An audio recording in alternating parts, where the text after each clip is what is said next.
Finalizei o drama coreano My Royal Nemesis e óbvio que eu iria trazer este vídeo, até porque eu também trouxe um vídeo aqui para o canal falando sobre a minha opinião inicial. Nada mais justo, né? E já adianto que este, até agora, está no top 5 de melhores doramas que eu assisti neste ano. Entretanto, todavia, contudo, o ano ainda tem muitos meses para chegar no seu final, então pode ser que venham outros melhores, mas acho muito difícil que My Royal Nemesis saia da minha lista de melhores que eu assisti nesse ano de 2026. Mas vamos para o vídeo. Oi, meus amores, tudo bem com vocês? Para quem não me conhece, eu me chamo Ruceli, sejam todos muito bem-vindos ao canal Eudorameira.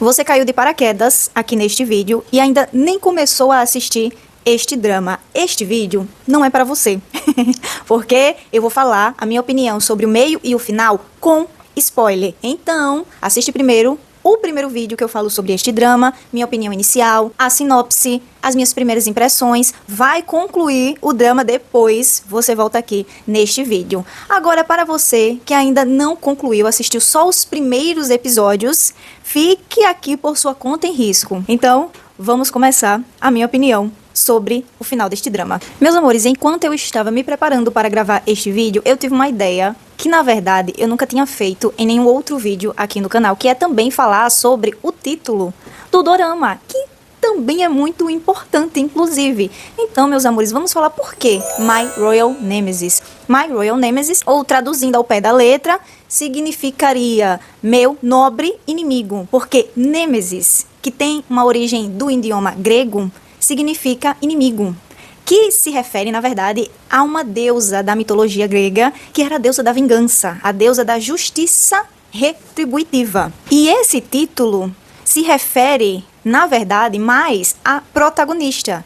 É como se ela fosse o foco principal de toda a história. Obviamente que os protagonistas são a Seori, que era a concubina no tempo passado, que foi para o futuro, enfim, como vocês já sabem, e também o nosso querido protagonista. Só que, na verdade, eu, na minha opinião, acho que a personagem principal de toda a história é ela. Então, ele, na verdade, é como se fosse um inimigo dela. Não no sentido ruim, mas no sentido de que é um amor que é inimigo dela. É um amor que é difícil de acontecer. É um relacionamento que é complicado. É um relacionamento que sempre termina mal. No caso, na morte do protagonista. Por isso que eu entendi que é My Royal Nemesis, ou meu nobre inimigo. Até porque é um relacionamento que nunca iria de fato acontecer, porque ele vem de uma família nobre, rica, uma família real, e ela é uma mera aldeã, é uma mera plebeia. Então nunca que poderia acontecer de fato um relacionamento entre esses dois. Esta é a minha interpretação do título deste drama. Agora, meus amores, vamos adentrar a minha opinião sobre o meio e o final deste drama, e já adianto que eu amei do início até o final. No primeiro vídeo eu tinha comentado que eu estava com medo, com receio do final ser uma tragédia, do final ser ruim. Mas eu não fui decepcionada, eu amei. E o roteirista está de parabéns, porque o desenvolvimento foi feito na medida certa. A produção desse drama soltava as informações de maneira certa. A cada episódio a gente tinha as informações na medida correta para o desenvolvimento. Ou seja, no início eles não soltaram tudo de uma vez só e o meio ficou vago e o final apressado. Não. A cada episódio a gente ia descobrindo mais detalhes e assim assimilando melhor na espera dos próximos episódios na próxima semana, quando eles seriam lançados. E eu também amei, meus amores, a protagonista. Que personagem maravilhosa. Gosto assim, personagem com autenticidade, personagem com personalidade. A querida não tinha medo de ser quem ela era. Ela falava mesmo, quando tinha que se calar, ela se calava, quando tinha que se impor, ela fazia a sua opinião ser ouvida por todos. O protagonista também. Amei demais o nosso querido Cha-seok. Eu amei que o casal, eles não têm medo de ser eles mesmos. Eles não têm medo de fazer o relacionamento acontecer. Pouco importa o que o vô do protagonista vai falar, o que as pessoas ao redor da protagonista vão falar. Eu simplesmente amei esse casal. E é uma pena que eu vi muitos comentários na internet de pessoas falando que não iriam assistir o drama porque os protagonistas não eram bonitos. Gente, que triste. Eu super respeito a opinião alheia, mas nesse tipo de opinião eu não concordo. Uma coisa são em outros ramos da arte que a pessoa precisa realmente, de fato, ter o talento. Por exemplo, na área da música. Por favor, você precisa saber cantar bem. Mas a pessoa limitar o trabalho de um ator pela beleza, sendo que muitas vezes a beleza é relativa, gente, que triste. Eu vi até comentários, vou deixar até o print aí, que eu fiquei muito triste. A pessoa fala assim, eu não assisto dorama que os atores são feios. Triste pra você, porque perdeu um baita de um dorama maravilhoso. Óbvio. É muito triste que as pessoas não apreciem as obras por causa da qualidade do trabalho da atuação. E limita tão somente a assistir uma obra por causa da beleza do ator principal. Então, voltando, eu gosto muito do casal e do desenvolvimento deles, do início até o final. Em relação ao que eu falei no primeiro vídeo, meus amores, eu acertei quase tudo que eu falei. Eu já esperava, na verdade, mas tiveram muitos plot twists que eu me surpreendi, hein? De fato, o primo do protagonista no futuro, que no passado se tornou rei, ele é sim uma reencarnação daquele rei. O protagonista também é uma reencarnação do Grão-Príncipe lá do passado. E a protagonista, que eu achava que na verdade era uma descendente, também é uma reencarnação. Ou seja, a Seori é uma reencarnação da Kandamshin do passado. Então, nisso, eu acertei. E por falar em personagens, eu gostei do desenvolvimento e do desfecho de cada um deles. O vilão, por exemplo, que no passado era o rei, que na vida atual também é mau. É uma pessoa que quer o poder, quer a liderança da empresa, quer derrubar o protagonista a todo custo. A gente vê que isso é mesmo dele, essa ruindade. Ele não consegue enxergar que ele é uma pessoa má, ele não tem, infelizmente, um arco de redenção. E tem uma última conversa no final dele com a protagonista ali na prisão, que ela fala, eu espero que você encontre a luz, eu espero que você viva de fato uma boa vida, que provavelmente pode ser que seja na próxima vida, porque nessa ele ainda é ruim. E no passado, meus amores, a gente percebe que ele se tornou rei por causa de um acidente com o irmão mais velho, que na verdade era o verdadeiro príncipe herdeiro na linha de sucessão. Ele acabou tomando o trono porque ele era o irmão do meio, o segundo mais velho. O nosso protagonista na vida passada era o caçula. Eu tenho quase certeza, o drama não mostra, mas este acidente foi provocado pelo vilão. E na verdade ele é um misto de sentimentos ruins, não só a maldade, a inveja, o ciúme, a soberba, a ganância. É tanto que na vida passada, o verdadeiro príncipe herdeiro, o irmão mais velho desse trio de irmãos, ele deu para o caçula, que é o nosso protagonista da vida passada, um presente, é como se fosse uma faca, é algo especial. A gente percebe que não havia esse relacionamento bom entre o irmão mais velho e o do meio, que é o vilão da vida atual. Então, pode ser que isso tenha despertado ciúmes, inveja, raiva, onde cegou este personagem e ele não vê mais nada na sua frente a não ser essa busca por poder, essa busca por ser o centro das atenções, ter o controle de tudo e de todos. Inclusive também tem um outro diálogo muito bom entre a protagonista e este vilão na vida atual, que ela começa a falar sobre a vida dele no passado, não falando que era ele, mas falando, teve um rei que ele conseguiu chegar no poder. Ele foi conhecido na história como ser um rei muito sábio, mas ele finalizou a sua vida sozinho, provavelmente solitário, sem amigos, sem pessoas em quem de fato confiar e pessoas que de fato se importavam com ele. Então, para que chegar no topo se você vai chegar lá sozinho? Tá aí uma lição bacana que o drama traz com essa parte da história deste personagem secundário. Às vezes, o dinheiro não é tudo, a fama não é tudo, o poder não é tudo. Outra personagem secundária que eu amei muito neste drama é a queridíssima que ficava correndo o tempo todo atrás do protagonista, do Chasegui. E o que eu amei neste drama é que ele deixou bem claro que não gostava da querida. Ele não ficou alimentando um possível sentimento nela. Ele foi bem claro desde o início. Olha, eu não vou casar contigo. Meu avô quer que eu me case com você, mas eu não vou, porque eu amo a minha Seori. É claro. No início, eu confesso que eu fiquei com um pouco de raiva da querida, porque eu percebi que faltava um amor próprio, eu ficava, mulher, ele não te quer. Então você não pode desejar aquilo que você não pode ter. Para de ser doida! Mas eu até entendi depois, na verdade, ela não queria passar pelo mesmo que a sua mãe passou em um relacionamento sem amor. E eu gostei que houve um arco de redenção para ela. Ela começou a ter um relacionamento com o Chasegui, mas só na parte profissional. A gente vê que agora ela percebeu que ela não precisa de ninguém para ser feliz, porque antes de tudo tem o amor próprio. Ainda bem que ela encontrou, e isso a gente vê no final, ela vivendo a sua vida, fazendo negócios com o Chasegui. E assim, eu prefiro acreditar que mais na frente ela encontre alguém bacana. O drama não deixa nada sobre isso, mas fica aí para a imaginação do telespectador, e foi assim que eu preferi finalizar na minha cabeça a história desta personagem. Outro personagem também que eu amei, inclusive falei sobre ele no primeiro vídeo, é sobre o rapaz que mora na mesma pensão que a protagonista na vida do futuro. Lembra, meus amores, que eu disse que os dois se tornariam amigos? Eu acertei, era nítido. A gente vê que ele acabou trabalhando para a protagonista como seu secretário, e a gente vê que ele começou a gostar da protagonista como amigo, obviamente, e a gente viu que ele tem esse cuidado por ela, ele tem esse apreço por ela. Eu vi teorias na internet de pessoas dizendo que, na verdade, ele era a reencarnação do cachorro na vida passada, aquele mesmo que a protagonista viu ali na parte do palácio. Eu não sei se eu acredito muito nessa teoria, faz até um pouco de sentido, mas eu prefiro acreditar que não, ele é só uma pessoa que iria fazer parte de qualquer forma da vida da protagonista, seria um amigo, um ajudador. Eu amei esse personagem, ele é aquele personagem engraçadinho que todo drama de comédia romântica tem. E no final, obviamente, a gente deduz que ele vai fazer um casal secundário com aquela outra atriz, que no início ela é bem chata, mas a gente vê que, na verdade, ela não é essa pessoa insuportável, ela é legal. A gente vê que no final ele acaba indo trabalhar como secretário dessa outra atriz, que ficava ali tentando sabotar a vida da protagonista. Eu gostei que ela se fazia de difícil,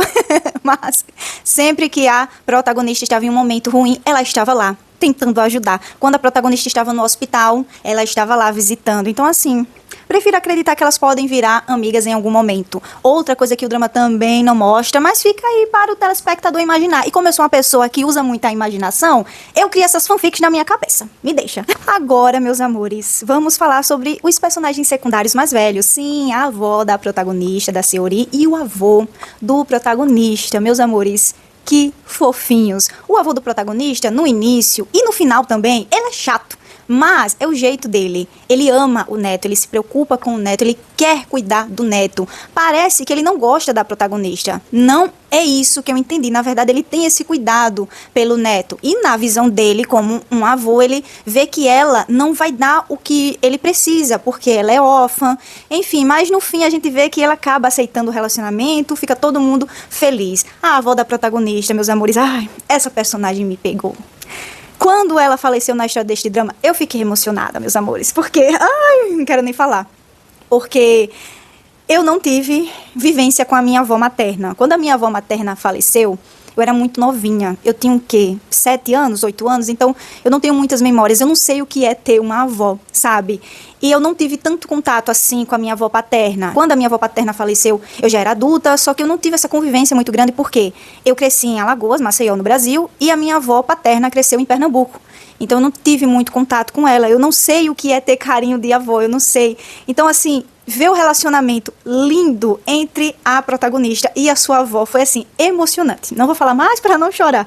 Então, é uma personagem maravilhosa. E, assim, a maioria dos dramas tem a avózinha, né, meus amores? E, então, é, assim, incrível. Que drama incrível. E essa personagem foi fundamental para isso acontecer.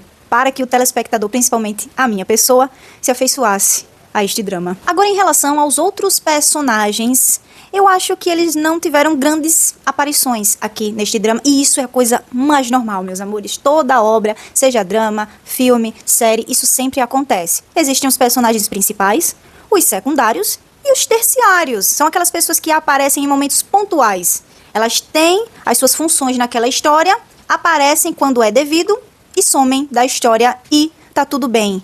É o caso do secretário do protagonista, é o caso das tias do protagonista. Então são personagens pontuais. Aparecem, fazem o seu papel e vão embora.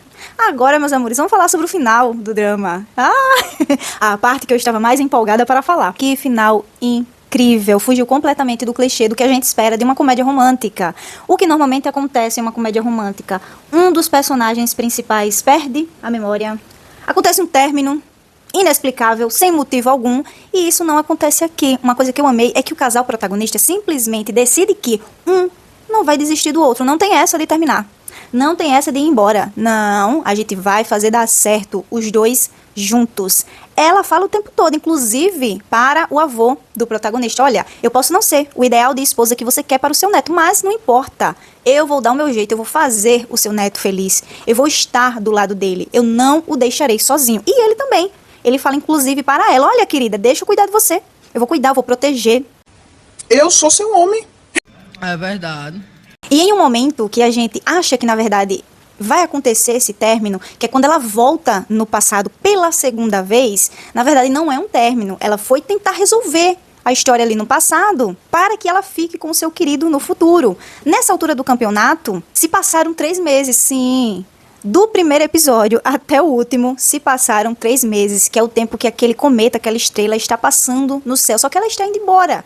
Então tudo precisa ser resolvido, até porque como a xamã falou para ela, olha querida, quando a estrela for embora, a tua alma vai voltar para o seu devido lugar. E aí, meus amores, vem um plot twist maravilhoso desse drama que eu, inclusive, não esperava, tá? Fiquei muito surpresa. A gente descobre que, na verdade, a Kandam-shin do passado, que no início desse drama foi para o futuro, na verdade, ela é a verdadeira Seori, que viveu todos esses anos no passado. E a Kandam-shin viveu todos esses anos no futuro, no corpo da Seori. Meus amores, eu confesso que eu não esperava por isso. Olha, o roteiro deste drama está de parabéns, porque eu faço várias teorias e eu nunca imaginaria um negócio desse. Quando aconteceu, meus amores, o acidente no futuro com a verdadeira Seori e os seus pais, que na verdade não foi um acidente, né? A mãe da querida quis desviver todo mundo, fez o pai atirar o carro dentro da água. Por um milagre, ela sobreviveu. Neste momento, acontece a troca de almas entre a Seori do futuro e a Kandam-shin do passado. E quando acontece essa troca, a Kandam-shin vai para o futuro, viver no corpo da Seori criança, e a Seori vai para o corpo da Kandam-shin no passado, criança, adolescente. Eu interpretei que elas acabaram esquecendo das suas vidas. Elas só lembravam dos seus nomes originais, é tanto que tem uma cena que a gente vê no passado a Seori dizendo, eu sou a Seori, eu não sou a Kandam-shin, mas a gente percebe que não acontecem essas memórias das suas verdadeiras vidas. O drama não explica isso, não explica porque houve esse apagão das memórias, mas isso também não interfere muito na história, a gente só tem esse choque de descobrir que, na verdade, a Seori, quando foi para o futuro, ela voltou para o seu corpo original. E o engraçado é que muitas evidências apontavam para esse plot twist que a gente só descobre no episódio 13.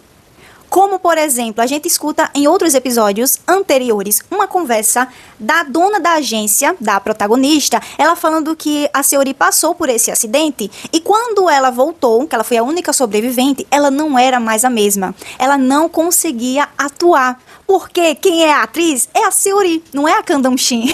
E eu acabei, meus amores, interpretando essa troca de volta que aconteceu no início do drama, no caso, a Seori, que estava lá no passado, voltar para o seu corpo original no futuro, como uma oportunidade do universo de fazer a concretização do relacionamento dos dois, porque sim, no passado a gente viu também que eles dois começaram um relacionamento, mas como eu falei no início do vídeo, era impossível esse amor. A gente vê que no passado, o príncipe, que era o protagonista, ele foi exilado e morto no exílio. E a protagonista acabou se tornando concubina do rei, enfim, tudo que a gente já sabe. Porque, meus amores, querendo ou não, o Cha-Seegi do futuro é a mesma pessoa do passado, é uma reencarnação.